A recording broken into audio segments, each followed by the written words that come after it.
I've been thinking of meekness for a while.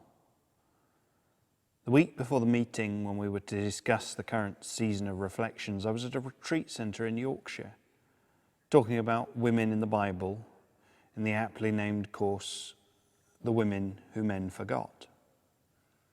And the hymn writer and teacher John Bell asked us, as we thought about the issues we ascribe to different characters in the Bible, was Jesus meek?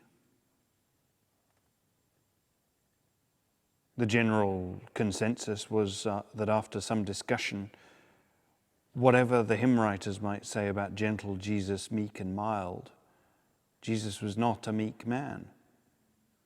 This was a man, after all, who drove the moneylenders from the temple. And just as this discussion was cooling off and we were getting ready to move on to the next thorny question, I, in my usual slightly ornery way, asked, what about blessed are the meek? And we spoke about this and we concluded that the King James Bible means something different when it describes meekness than what is meant by the current word. A small discussion, an exchange of views unrelated to the broader topic of the retreat, but it stuck with me.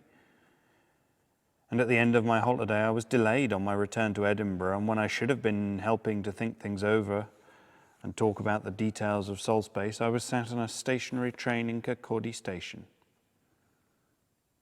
But afterwards, when I heard that the topic would be the Beatitudes, once again it flashed into my mind. What about blessed are the meek?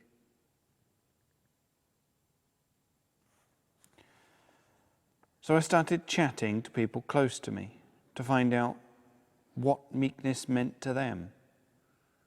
And I was given a wonderful definition which seemed to describe what I was looking for. Strength held in restraint.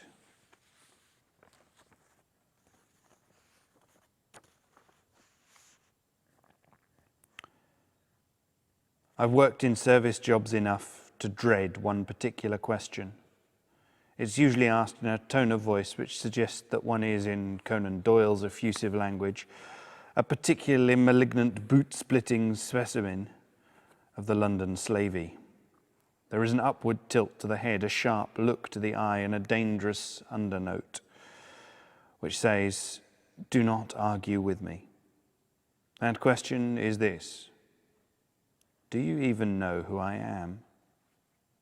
It's used to emphasize a position of power and to underline that the accused is nothing. It is not strength held in restraint. There is not a trace of humility or meekness in that question. Not a trace of love. This is not to say that it is completely endemic to those who wield power. In recent weeks, Professor Ian Torrance recalled a story of his father, Thomas Torrance. The latter, who was also a moderator of the Church of Scotland, was quite an absent-minded man, and on more than one occasion he was known to have mislaid the moderator's ring. Apparently, after one particularly long leave of absence, the decision was made to have a replica made. Now, it must be added at this point that Professor Torrance Sr. was a skilled theologian, and in a similar way to other skilled professionals, he occasionally struggled to speak to people who were not similarly educated. As a moderator, his role involved visiting Balmoral for conversations with the Queen. And whilst there, struggling to find a topic of conversation, he looked down at the ring and decided to let Her Majesty know about the decision to have a replica made.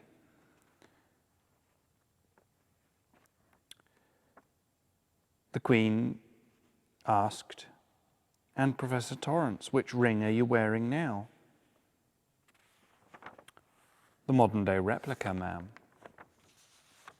Her Majesty replied, "When would you wear the historic ring?" Professor Torrance considered this and replied, "Oh, I keep that for special occasions, ma'am." Her Majesty's reaction, far from being to reply, "Do you even know who I am?" was simply to smile.